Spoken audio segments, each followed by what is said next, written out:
La Asamblea.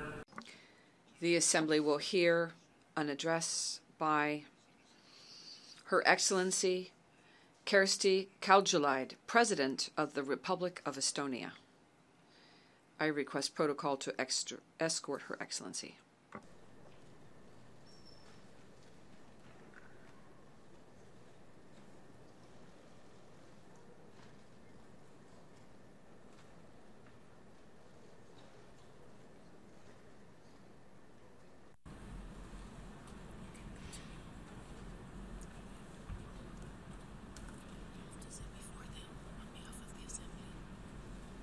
En nombre de la Asamblea General. On behalf of the General Assembly, it is my honor to welcome Her Excellency Kersti Kaljulaid, President of the Republic of Estonia, and I invite her to address the Assembly.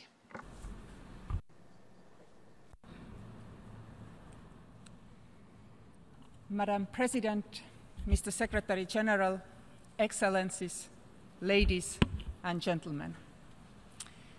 10 days ago, I was in Ukraine, picking up empty bottles in a park next to a kindergarten in the industrial city of Dnipro.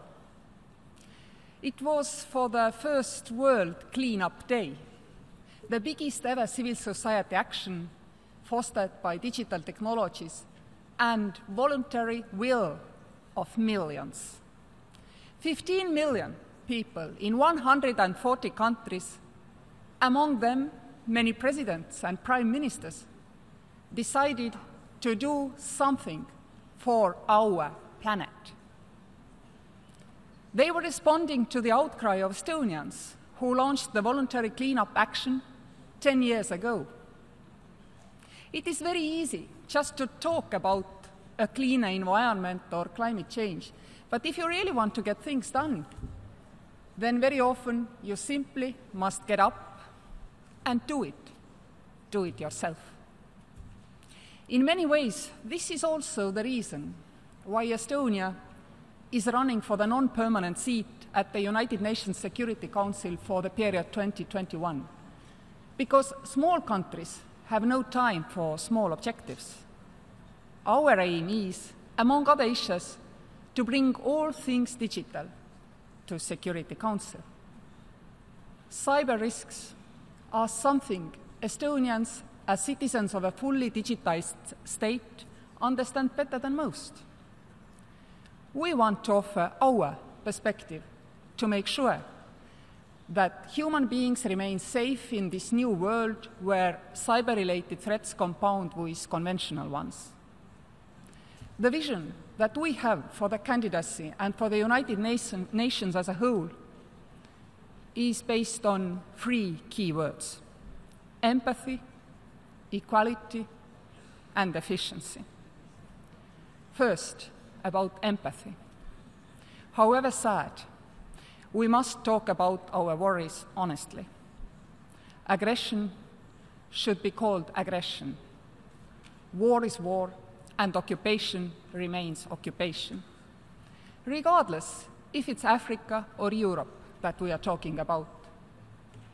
I am deeply touched by the misery that war and conflict bring, whether it's talking with internally displaced women and children in occupied eastern Ukraine, or with Georgian politicians being told that due to occupation their country will be forever denied full participation in the democratic world in the formats we, luckier others, so cherish. Estonia stands in solidarity with all those affected by conflict, terrorism, and violent extremism. We reach out with humanitarian aid, practical assistance, and also our peacekeepers. We reach out from Africa to Middle East. We do what we can, yet it feels like it's never enough. Ongoing military aggression in eastern Ukraine continues in the very heart of Europe. Crimean Peninsula remains occupied, as 2 parts of Georgia, and there is no resolution of the long-term and violent conflicts in Africa. It is hard to tolerate these sad issues. Yet, it is no solution to mince words to make ourselves feel better. For those in distress, recognition of their true situation, together with the humble recognition that we cannot do much more than commiserate, is offering at least some hope. Some hope that one day things could be better. A hope that cannot feed on euphemisms avoiding straightforward admittance. In July, we all reached an agreement on the Global Compact for Safe, Orderly and Regular Migration. And I'm really looking forward to its adoption in Marrakesh in December. But an agreement needs implementation. Without implementation, it is hollow as the days ahead for those not knowing where they should lay their head for the night, or how to calm their crying, hungry, and frightened children. We need to get up and just go help. The same applies to the Paris Climate Agreement. In order to tackle the global challenge of climate change that is affecting billions, we must implement the commitments we have collectively taken. Because the effects of climate change are increasingly felt all over the world, not only in the developing countries, especially by small island states, where homes, food, and even clean drinking water are greatly at risk, and countries are forced to jump through varied and expensive loops in order to gain access to relief funding. But also in the developed world, where people have lost their loved ones or homes in European forest fires, or through hurricanes in America and the Pacific. Yet, we are still not dealing with the root causes, making the world safe for our children by applying the proper and best available technology standards to all energy production and use, both in the developed as well as in developing world. We should also, and yes, that simply, never forget to switch the light off when leaving the room. Get a conditioner which stops automatically when we open the door. Do what we can when we see that globally we cannot yet. Ladies and gentlemen, we are all equals in this hall. And not only because we have declared so in the United Nations Charter, but also because the challenges we now face are going to affect each and every one of us. Equality in the face of global challenges is just the law of nature. That is much stronger than our international law could ever be. Yet, international legal space matters, as common solutions demand respect of each and everyone. We see solution in liberal thinking that progress is possible not through polarization, fragmentation, or tribalism. Progress is the force born out of debate and seeking common solutions. Sovereign equality, the idea that all sovereign states are equal, is a fundamental tenet of international law and relations. The role of the United Nations is to provide this equality as a guarantor of the rules-based global system. We depend on each other, whether we like it or not. And you know, very often, it's not the state or international organizations that get things done, but grassroots activists and NGOs who have a vision and a sense of responsibility. Principled, voluntary approach can shift mountains of inefficiency, bad governance, neglect, and lack of ideas. It can guide and catalyze policymaking, but not replace it. Recent women's movements like He for She have come a long way to counter gender-based and sexual violence. Gender equality is at the very heart of human rights. This in mind, Estonia works actively in the Commission on the Status of Women.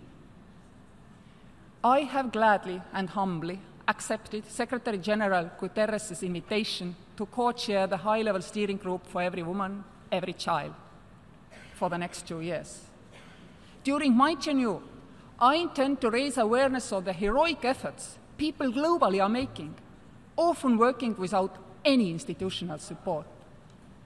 I wish to demonstrate how many good ideas globally there are, already found, already tried, but only on the small scale. Ideas which help someone somewhere, waiting to be discovered and upscaled in order to help as many in the world as possible. I hope to provide recognition, but also dissemination of best practices. Often it is the same thing. This is how I can personally get something done. Dear colleagues, in terms of efficiency, and that is my third key word, nothing is more important than truly effective multilateralism. Due to its inclusiveness, this organization here holds great legitimacy, and due to its high standards, a moral force. International law should be the primary yardstick of national interest. Those not so powerful, small states, understand it well. On Security Council reform, we need to win more space for common ground. People and states, both big and small, should feel that the Security Council acts in their best interests. For too often, the Council falls victim of its internal differences and clumsy procedures. However, it should not be rendered powerless, especially when mass atrocities are being committed. We, together with the Accountability, Coherence and Transparency Group, have called for the Security Council members to feel the responsibility and be held more accountable if blocking action against breaches of international humanitarian law. It is telling that already 117 states have signed ACT Group's Code of Conduct. Furthermore, we support continuously the proposal of President Macron of France, together with Mexico, Netherlands, other states, that in the face of great human suffering, the permanent members should voluntarily refrain from the use of the veto. Dear friends from France and Mexico, we do support you. Ladies and gentlemen, furthermore, on efficiency, ICT can revolutionize entrepreneurship, education, employment in general, even healthcare. Digital online services provide economic growth, bring down unnecessary barriers between citizen and state, between business and sectors, and exceed geographical limits. Estonia has shared its knowledge with many nations of the world and will continue to do so in cooperation with UNDP, African Union, and all those interested and willing. New technologies should always be seen as enablers. They create equal opportunities if supported by proper policies. The risks related to them should not be ignored, also because they do not replace but rather enhance most of our conventional risks. But well-set international legal space should be able to deliver for humankind and avoid Armageddon scenarios. No new technology can thrive in a fragmented world. Now more than ever, we need global free trade as an essential element of fostering long-term development and growth. Estonia, as a small export-dependent country, is an advocate of free trade, including creating better market access for developing countries and improving business conditions for investments. Trade and economy are closely linked with security, as history has so often demonstrated. We stand to protect what the developed world has achieved, what the WTO stands for, and what aspiring regions and bodies have set out to achieve. For example, freedom of trade and work in Africa through legal space setting by the African Union. We wish them quick success. And we stand by them to help where we can with our own leapfrogging experience in digital technologies. Madam President, empathy starts at home. If we want to care about the others, we need to care about ourselves as well as the people and the environment around us. Being connected, being dependent of each other more than ever, we simply cannot afford to be self-centered and ignorant. We all need to see the bigger picture. Empathy can easily be translated into efficiency if we really wish to get things done. Words are important, but they are not sufficient if not followed by concrete action. Wars and conflicts continue. Global warming speeds up. Piles of litter around us just keep growing. We have equal responsibility to be more proactive in preventing, in solving the challenges of our times. When feeling helpless, then it's sometimes best to do the little thing you can see you can. Globally, if we all do our bit, things can only get better. Our globe cannot take any more free riding, any more hand-wringing that we cannot, any more inaction, any more hiding behind our current comforts. So, just let's get up and go and get things done. Thank you for your attention.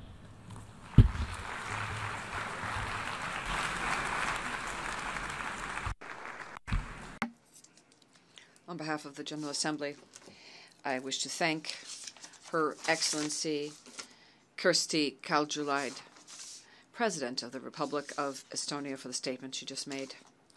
I may request representatives to remain seated while we greet the head of state.